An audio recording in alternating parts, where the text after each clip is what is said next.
Okay, hi, I'm still Mrs. Roton. This is still Freckle Juice, and now we're reading chapter 2.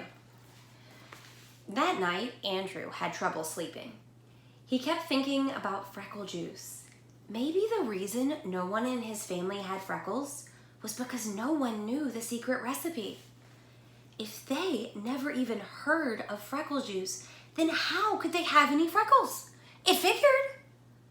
Andrew didn't like the idea of paying Sharon for anything, and 50 cents was a lot of money. It was 5 whole weeks of allowance. But he decided that if Sharon's recipe didn't work, he'd ask for his money back. It was easy. The next morning, Andrew turned the combination of his safe bank to just the right numbers, 4 on top and 0 on the bottom. He took out 5 dimes. He wrapped them in tissue and stuffed the whole thing in his pocket. He didn't have time to wash his ears or neck or anything. He wanted to see Sharon before the last bell rang. "Bye, Mom," Andrew called. "Andrew Marcus, wait a minute." His mother hurried over to him.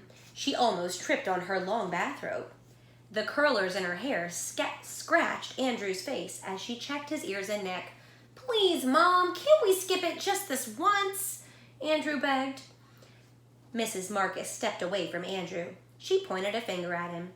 "Okay," she said, "I'll let you go this time, but tomorrow I'm looking again. And Andrew, zip up your pants." Andrew looked down. Zippers were a pain. "This afternoon when you come home, I'll be next door. Mrs. Burrows invited me over to play cards. You come get the key from me, okay?" "Sure, Mom, okay." Andrew raced to school. He could hardly wait to see the secret recipe. First, he'd look at it, and if it didn't seem any good, he just wouldn't pay. Sharon was already at her desk when Andrew arrived. He went right over to her. "Did you bring it?" he asked. "Bring what?" Sharon opened her eyes real wide. "You know what? The secret recipe for Freckle Juice." "Oh, that. I have it right here." Sharon patted her pocket. "Well, let's see it." "Do you have the 50 cents? Sharon asked. "Sure, right here." Andrew patted his pocket.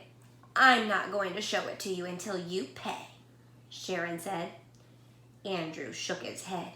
"Oh, no. First, I want to see it." "Sorry, Andrew. A deal's a deal." Sharon opened a book and pretended to read. "Andrew Marcus," Miss Kelly said, "will you please sit down? The second bell just rang. This morning we'll begin with arithmetic. Nikki, please pass out the yellow paper. When you get your paper, begin working on the problems on the board." Ooh, if you look at the illustrations while I'm reading this section, they're very interesting. Andrew went to his seat. Then he took the tissue with the 5 dimes out of his pocket. He held it near the floor and aimed it toward Sharon. She sat in the next row. Sharon stuck out her foot and stepped on the tissue. Then she slid it over until she could reach it with her hand. She bent down and picked it up. Miss Kelly didn't notice. Sharon counted the 5 dimes. Then she took a piece of folded up white paper out of her pocket and threw it to Andrew. It landed in the middle of the aisle. Andrew leaned way over to pick it up, but he lost his balance and fell off his chair. Everybody laughed, except Andrew and Miss Kelly. Miss Kelly sighed. "Oh, Andrew, what are you up to now? Bring me that note, please." Andrew picked up the secret recipe. He didn't even have a chance to see it.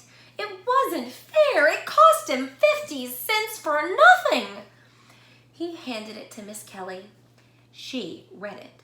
Then she looked up at him. "Andrew, you may have this back at 3 o'clock. She put it in her desk. "I don't want this to happen again. Do you understand?" "Yes, Miss Kelly," Andrew mumbled. "Good. Now, let's get that arithmetic done." Miss Kelly wasn't bad, Andrew decided. She could have ripped up the recipe, or sent him to the principal's office, or even made him stand outside in the hall by himself. Andrew could hardly wait for 3 o'clock to come. He didn't bother counting Nicky Lane's freckles. Soon he'd have his own. When the second bell finally rang and the class marched down the hall, Andrew went up to Miss Kelly. She held the piece of white paper and waved it at him. "Here's your note, Andrew. I have the feeling it's important to you, but from now on you must pay attention in class." Andrew took the recipe from Miss Kelly.